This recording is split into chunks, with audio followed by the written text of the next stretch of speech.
Your Majesties, Your Royal Highnesses, esteemed laureates, excellencies, distinguished guests, ladies and gentlemen. There lies before us, if we choose, continual progress in happiness, knowledge and wisdom. Shall we instead choose death because we cannot forget our quarrels? We appeal as human beings to human beings. Remember your humanity and forget the rest. If you can do so, the way lies open to a new paradise. If you cannot, there lies before you the risk of universal death. Bertrand Russell, Albert Einstein, and other prominent intellectuals from around the world posed these questions to humanity in 1955. Their famous manifesto highlighted the dangers of nuclear war and urged global leaders to seek peaceful ways of resolving international conflicts. Today we must ask ourselves once more, have we remembered our humanity? Have we chosen a path towards the light, or are we still on the road to destruction and death? Russell and Einstein composed their manifesto 10 years after 2 American atomic bombs killed an estimated 120,000 inhabitants of Hiroshima and Nagasaki. A comparable number died of burn and radiation injuries in the ensuing months and years. The Japanese cities were almost entirely destroyed, resulting in social and economic collapse. Many of the nearly 650,000 survivors have struggled with psychological trauma and physical suffering. They have been silenced, neglected, and stigmatized. They have had to fight not only for their economic rights, but for simple acknowledgement for the hardship they have endured. Nihon Hidankyo, a grassroots movement of atomic bomb survivors from Hiroshima and Nagasaki, is receiving the Nobel Peace Prize for 2024 for its efforts to achieve a world free of nuclear weapons and for demonstrating through witness testimony that nuclear weapons must never be used again. This year's Peace Prize to Nihon Hidankyo joins a distinguished list of peace prizes that the Norwegian Nobel Committee has previously awarded to champions of nuclear disarmament and arms control. These laureates have worked in different ways to reduce the threat by nuclear weapons. 13 Nobel Peace Prizes have been awarded in full or in part for peace efforts of this kind. On each occasion, the Norwegian Nobel Committee has warned against the menace of nuclear weapons. This year, that warning is more urgent than ever before.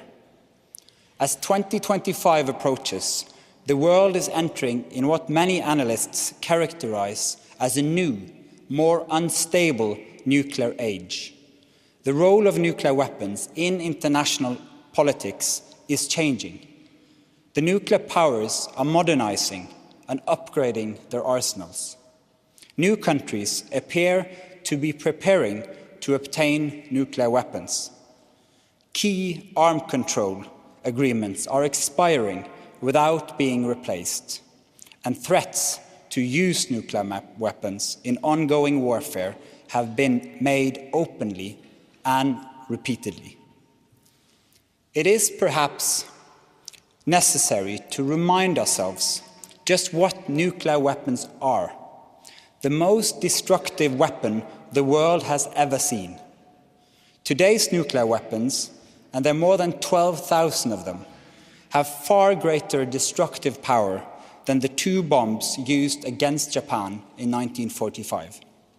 They could kill millions of us in an instant, injure even more, and disrupt the climate catastrophically. A nuclear war could destroy our civilization. Although the shadow of nuclear weapons continue to loom over the world, we gather here today in a spirit of hope. For there is a point of light that we must recognize. It is the fact that no nuclear weapons has been used in war since 1945. In response to the atomic bomb attacks of World War II, a global movement arose whose members have worked tirelessly to raise awareness about the catastrophic humanitarian consequences of using nuclear weapons. Gradually, an international norm developed that stigmatizes the use of nuclear weapons as morally unacceptable. This norm is often referred to as the nuclear taboo, a term coined by the political scientist Nina Tannenwald, who is present here today. Like other international norms, the nuclear taboo is maintained by collective agreement, by widespread moral outrage at the prospect of using nuclear weapons, and by a mutual fear of the abyss awaiting humanity if the norm is violated. But the taboo is fragile, and it becomes more so with the passage of time. We therefore need reminding. Nihon Hidankyo and the Hibakusha, the survivors of the atomic bomb attacks on Hiroshima and Nagasaki, have never wavered in their efforts to erect a worldwide moral and legal bulwark against the use of nuclear weapons. Their role in establishing the taboo is unique. Their personal stories humanize history, lifting the veil of forgetfulness and drawing us out of our daily routines. They bridge the gap between those who were there and we others, untouched by the violence of the past. They are living reminders of what is at stake. To our dear guests from Nihon Hidankyo, Terumi Tanaka, Toshiyuki Mimaki, Shigemitsu Tanaka, and to all Hibakusha who are present here today. It is an honor to be your hosts on this historic occasion, and we wish to express our deep gratitude for the outstanding and vital work you have performed in the course of your lives and for all that you continue to do. You did not resign yourself to victimhood. You defined yourselves as survivors. You refused to sit in terror as the great powers led us through long periods of nuclear armament. You stood tall and shared your unique personal testimony with the entire world. A light in the darkest night, a path forward. You give us hope. Decade after decade, your stories, your educational work, and your urgent warnings against the proliferation and the use of nuclear arms have helped to promote and consolidate widespread opposition to these weapons around the world. You help us to describe the indescribable, to think the unthinkable, and to somehow grasp the incomprehensible pain and suffering caused by nuclear weapons. You have never given up. You're a symbol of resilience. You are the light the world needs. I am 40 years old, belong to a generation in Norway with no direct experience of war. I grew up after the end of the Cold War, when democracy seemed unstoppable and nuclear disarmament realistic. My generation lived through an optimistic bubble in history. That time is over. For more than half of my working life, I have dealt with the consequences of terror and experienced the cruel aftermath of young lives being brutally torn away. Working with pain, sorrow, and trauma, I've learned to recognize the power of stories and of memories. The way we remember violent or traumatic historical events, both individually and collectively, determines whether and how we move forward as a society or remained trapped in the past. Not just individuals, but entire societies, current and future, are shaped by trauma. It is our duty not to forget. It is our responsibility to pass along stories and memories to future generations, including the painful, disturbing ones, which often yield to society's amnesia. Governments and rulers often have a need to move on. In many cases, this is because somebody wants to avoid being held to account. For people not directly affected, forgetting may also be a matter of comfort. It spares us the distress of entering into the suffering of others, and thus of needing to care. Those who are directly swept up in violent events may find it hard to talk about their own suffering. After traumatic experiences, many survivors have both a fear of their own memories and a fear of forgetting. As we are gathered here today, the Nobel Prizes in medicine, physics, chemistry, and literature are being presented in Stockholm. While this year's Peace Prize laureate is Nihon Hidankyo, the recipient of the Nobel Prize in Literature is the South Korean novelist Han Kang. Her writings about trauma and memory are part of the reason she was selected for the award. She has said, "I believe that trauma is something to be embraced rather than healed or recovered from. I believe that grief is something which situates the space of the dead within the living, and that through repeatedly revisiting that place, through our pained and silent embrace of it over the course of a whole life, life is, perhaps paradoxically, made possible." Memories can imprison us, cut us off, prevent us from moving on, but they can also be a catalyst for new life, a safeguard against forgetfulness, and a tool for honoring those who have suffered. Memory work can be an act of resistance, a force for change. For this, we need all our institutions of memory, history writing, documentation, and education, as well as personal testimony, literature, and art. The Norwegian Nobel Committee today honors all survivors who, despite physical suffering and painful memories, have chosen to use their costly experience to cultivate hope and engagement for peace.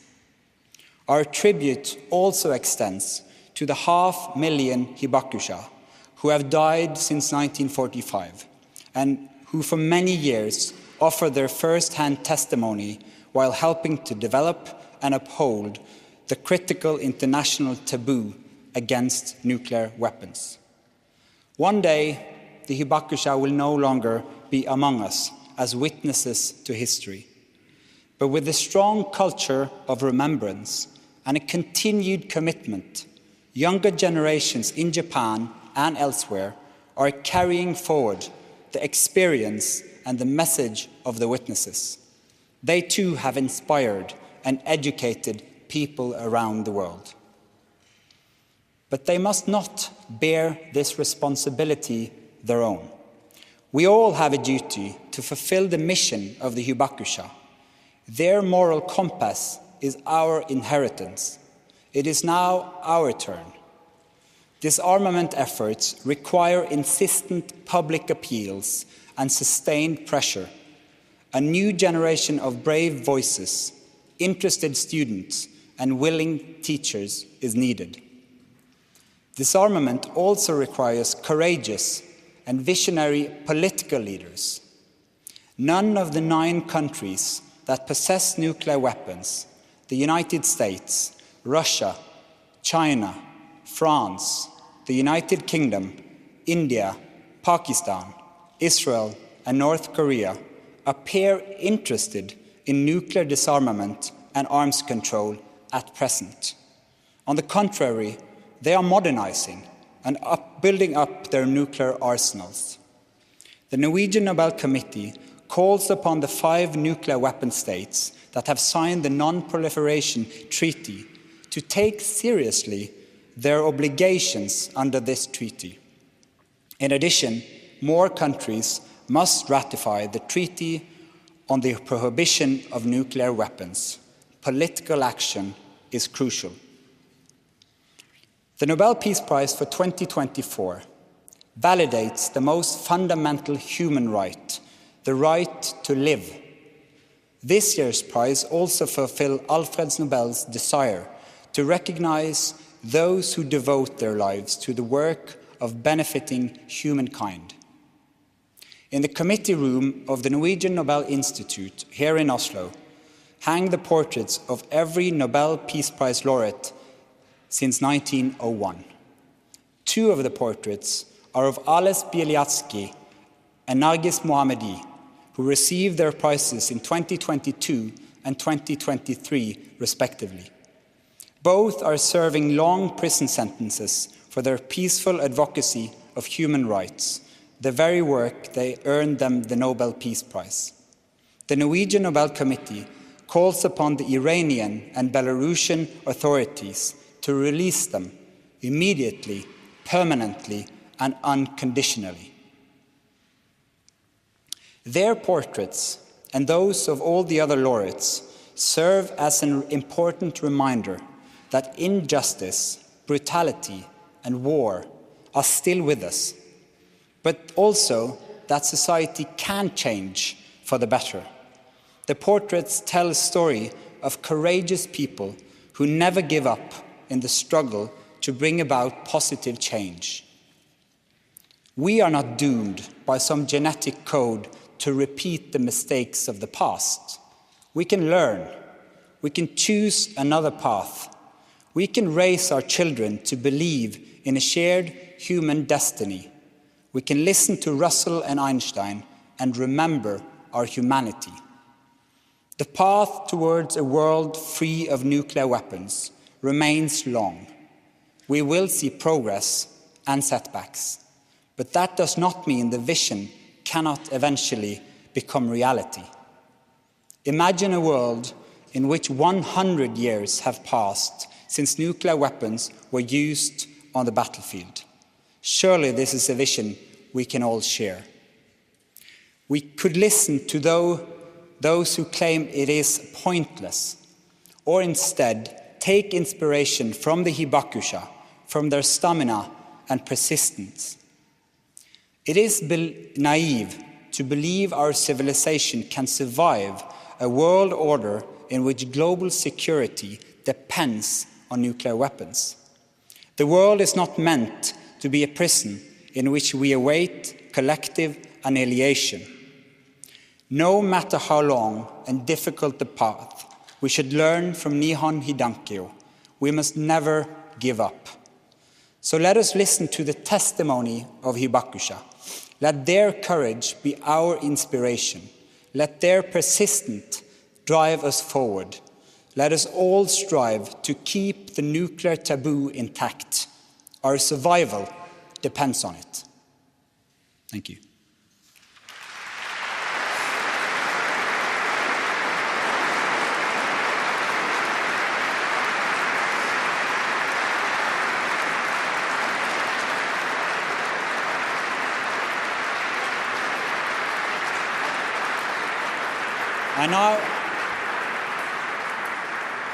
I now call upon Mr. Terumi Tanaka, Mr. Shigemitsu Tanaka, and Mr. Toshiyuki Mimaki, representing Nihon Hidankyo, the Nobel Peace Prize laureates for 2024, to step forward to receive the diploma and the gold medal.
I now call upon Mr. Terumi Tanaka to deliver the Nobel Peace Prize Lecture 2024 on Nihon Hidankyo's behalf. Mr. Tanaka, will you please take the floor?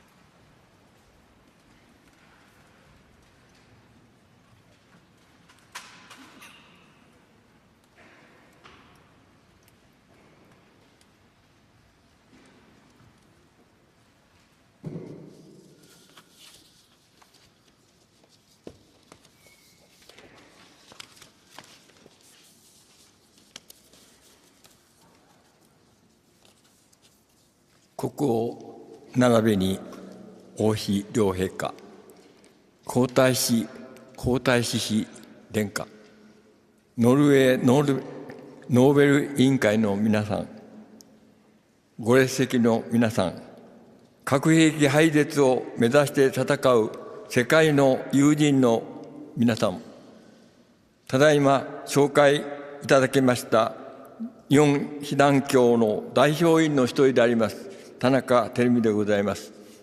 本日は受賞者日本被団協を代表してご挨拶をする機会をいただきありがとうございました。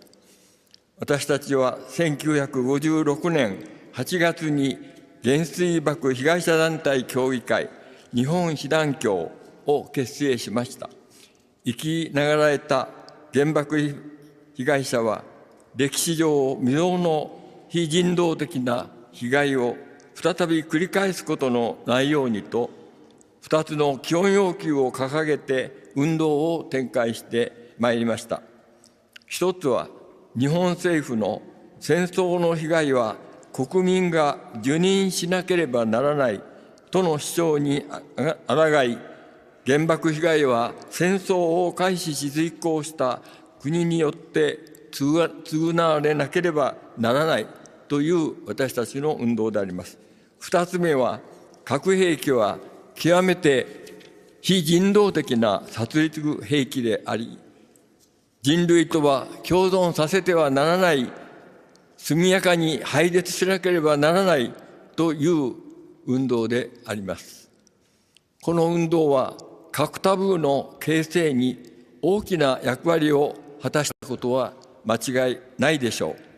しかし、今日、依然として1万2000発の核弾頭が地球上に存在し、4000発近くの核弾頭が即座に発射可能な配備がされています。その中で、ウクライナ戦争における核超大国のロシアによる核の威嚇、またパレスチナ自治区ガザ地区に対しイスラエルが執拗に攻撃を加える中で核兵器の使用を国にする閣僚が現れるなど、市民の犠牲に加えて核のタブーが壊されようとしていることに限りない悔しさと憤りを覚えます。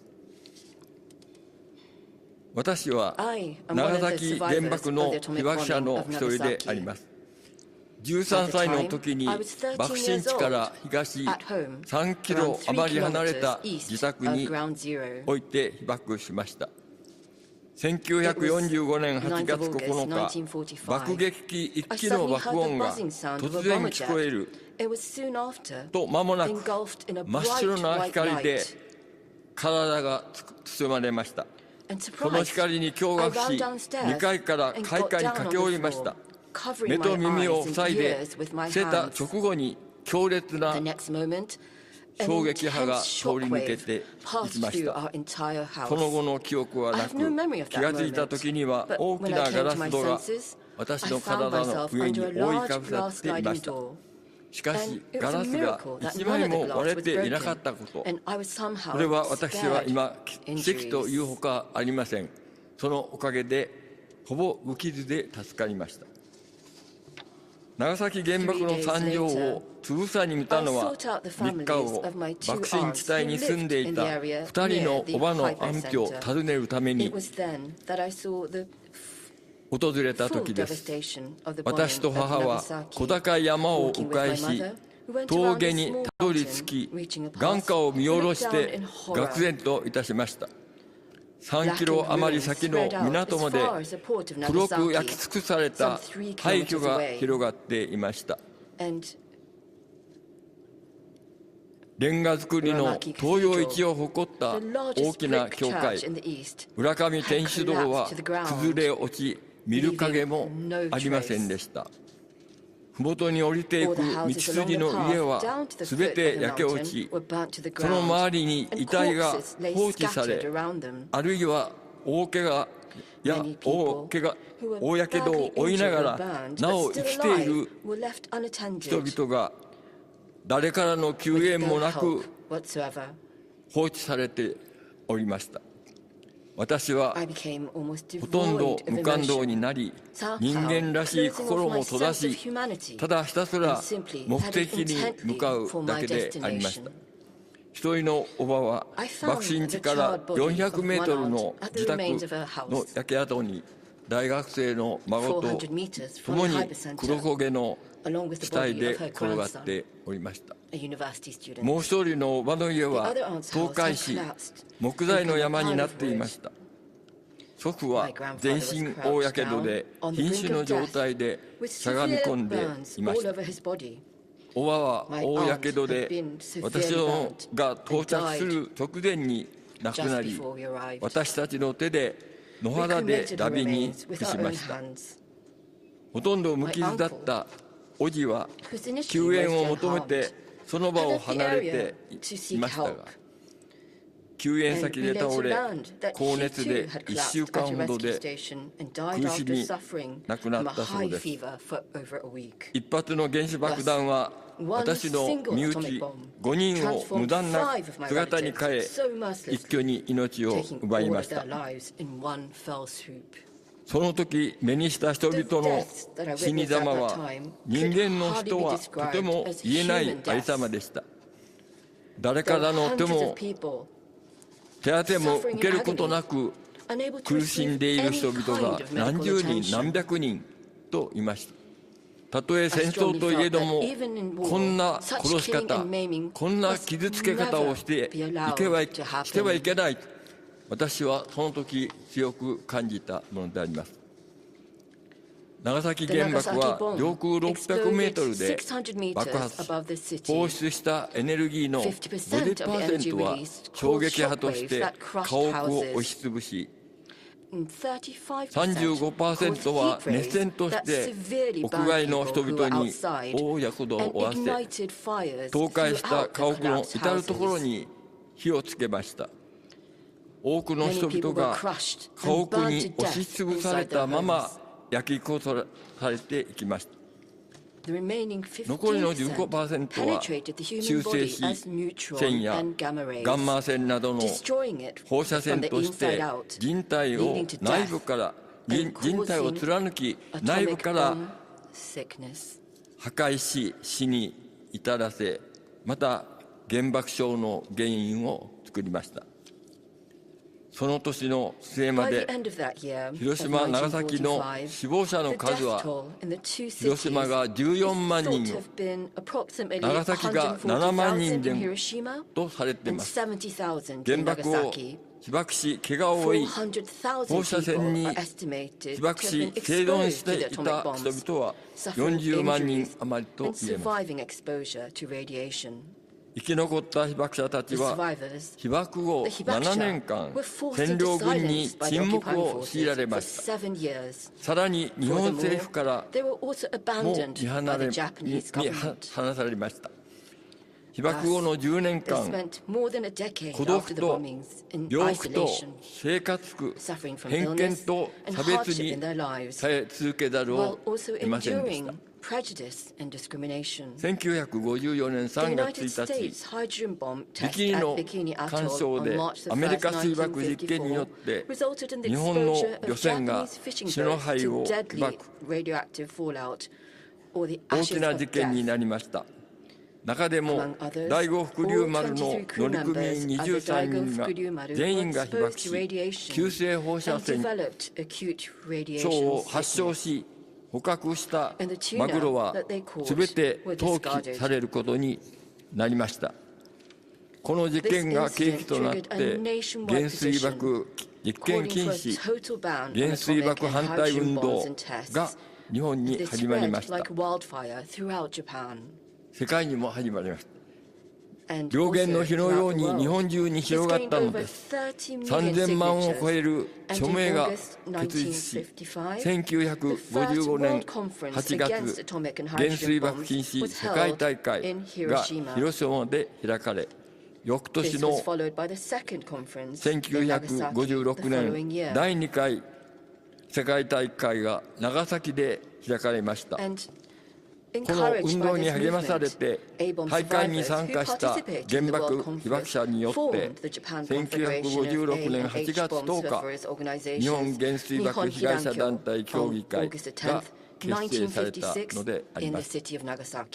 結成宣言で自らを救うとともに私たちの体験を通して人類の危機を救おうとの決意を表明したのであります。核兵器の廃絶と原爆被害に対する国の保障を求めて運動に立ち上がったのであります。運動の結果、1957年に原子爆弾被爆者の医療に関する法律が制定されます。しかしその内容は被爆者健康手帳を交付し無料で健康診断を実施するという簡単なものでありました。さらにもう一つ厚生大臣が原爆症と認定した疾病にかかった場合にのみその医療費を支給するというものでありました。1968年になり原子爆弾被爆者に対する特別措置法に関する法律というのを制定させました。これは数種類の手当を給付するということで経済的な援助を行いました。しかしそれは社会保障制度でありまして国家保障は堅くなに拒まれたのであります。1985年、日本被団協は原爆被害者調査を実施しました。この調査で原爆被害は命、体、心、暮らしにわたるすべての被害を加えるというものでありました。命を奪われ、体にも心にも傷を負い、病気があることや偏見から働くこともままならない実態が明らかになりました。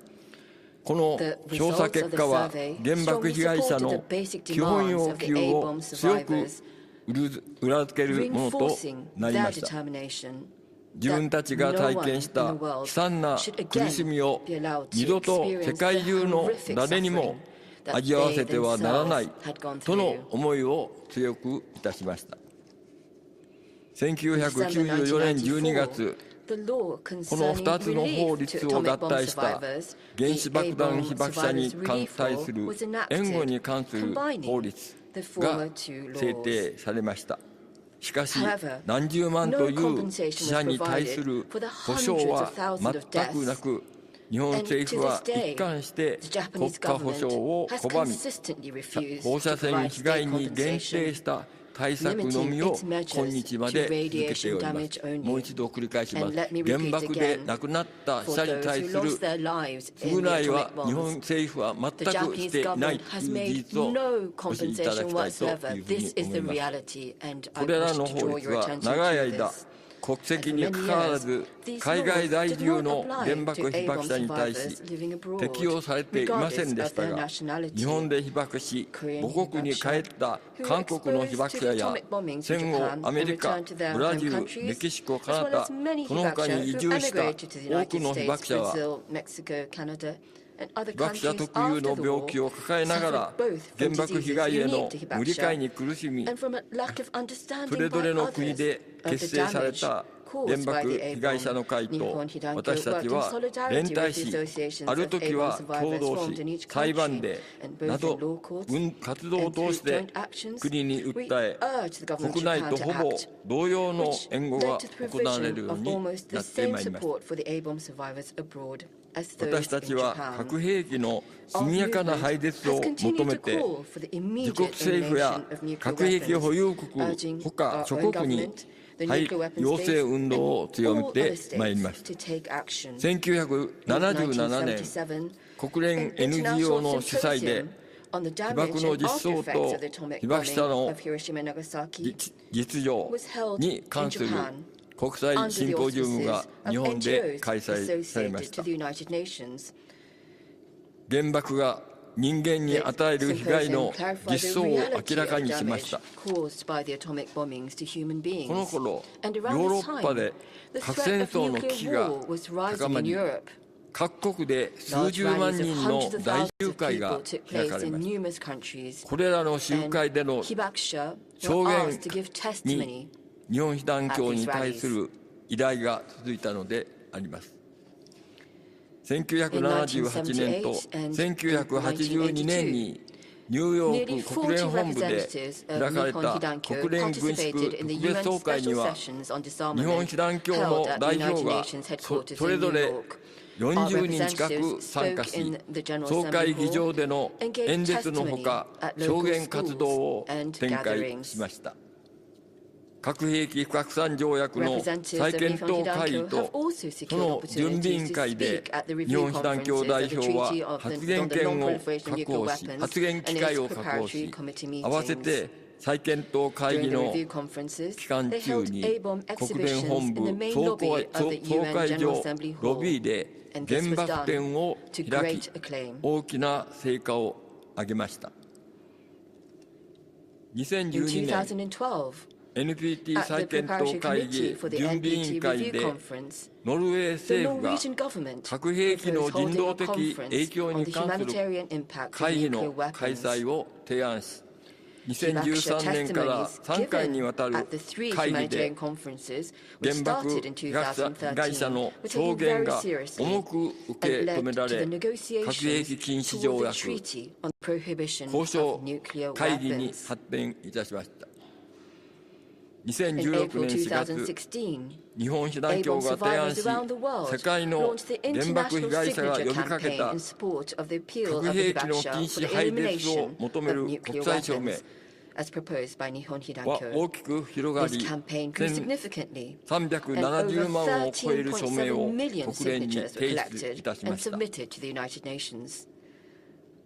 その結果でもありますが、2017年7月7日に122カ国の賛同を得て、核兵器禁止条約が制定されたのであります。これは私たちにとって大変な大きな喜びでありました。さて、核兵器の保有と使用を前提とする核抑止論ではなく、核兵器は一発たりとも持ってはいけないというのが原爆被害者の心からの願いであります。想像してみてください。直ちに発射できる核弾頭が4000発もあるということ。広島や長崎で起こったことの数百倍、数千倍の被害が直ちに現出することがあるということ。皆さんがいつ被害者になってもおかしくない、あるいは加害者になるかもしれないという状況がございます。ですから、核兵器をなくして行くためにどうしたらいいか、世界中の皆さんで共に話し合い、求めていただきたいと思うのであります。原爆被害の現在の被害者の現在の平均年齢は85歳。10年先には直後の直接の被爆体験者としての証言ができるのは数人になるかもしれません。これからは私たちがやってきた運動を次の世代の皆さんが工夫して築いていくことを期待しております。一つ大きな参考になることがあります。それは日本被団協と密接に協力して被団協運動の記録や被爆者の証言、各地の被団協の活動記録などを保存に努めていきました NPO 法人のノーモア被爆者記憶遺産を継承する会の存在であります。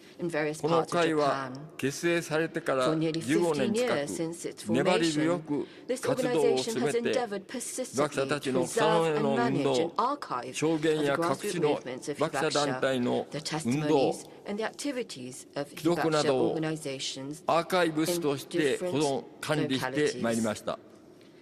これらを外に向かって活用する運動に大きく生み出されることを期待いたします。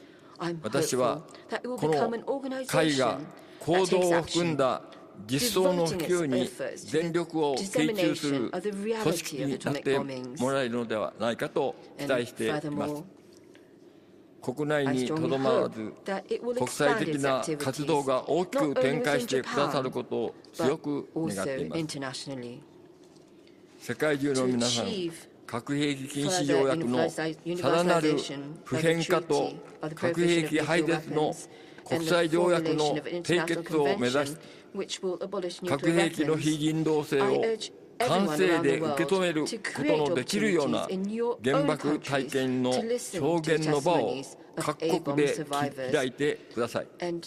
とりわけ核兵器国とそれらの同盟国の市民の中にしっかりと核兵器は人類と共存できない、共存させてはならないという信念が根付くこと、自国の政府の核政策を変えさせる力になること、それを私たちは願っております。人類が核兵器で自滅することのないよう、そして核兵器も戦争もない世界の人間社会を求めて共に頑張りましょう。ありがとうございました。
Wonderful. Yes, I agree. Also, today, I'll